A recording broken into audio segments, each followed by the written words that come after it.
গেলেকি বগিচাপুৰীত বন বিভাগৰ অভিযানত অবৈধ মাটি কঢ়িওৱা এখন মিনি ডাম্পাৰ জব্দ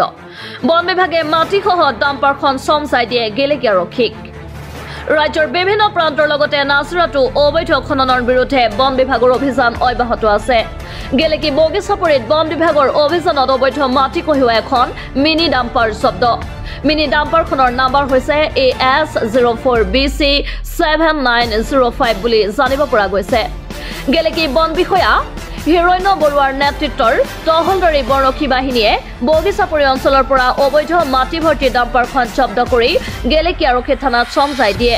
পৰৱৰ্তী ক্ষণত জিলা বন বিভাগে মিনি ডাম্পাৰখনৰ বিৰুদ্ধে চৰকাৰী কৰ ফাঁকি দিয়া সংক্ৰান্তত আইনগত ব্যৱস্থাৰে ৰাজহ সংগ্ৰহ কৰিব অভিযান মানে কি আমি এটা পেট্ৰিং মাৰোৱে কিন্তু আজি খবৰো পালোঁ তেনেকৈ আমি আপোনালোকক কোনে খবৰ দিলে খবৰ মানে আমি পাইছোঁ বিশেষ মানে হেৰিয়াৰ ফালৰ পৰা এতিয়া বাৰু এইটো নহয় যি নহওক আমি মানে আহি পালোঁহি গাড়ীখন আগে মাটি লোড কৰি আছিল প্ৰায় এতিয়া মানে আমি গাড়ীখন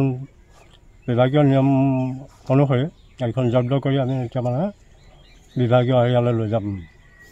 যেহেতু গাড়ীখন আপোনালোকে মাটি জব্দ কৰিছে হয় এইটো আপোনালোকৰ কোনটো ৰেঞ্জত ধৰিছে এইটো আমাৰ চিপিআৰ ৰেঞ্জৰ আণ্ডাৰত গেলেকি বিট অফিচ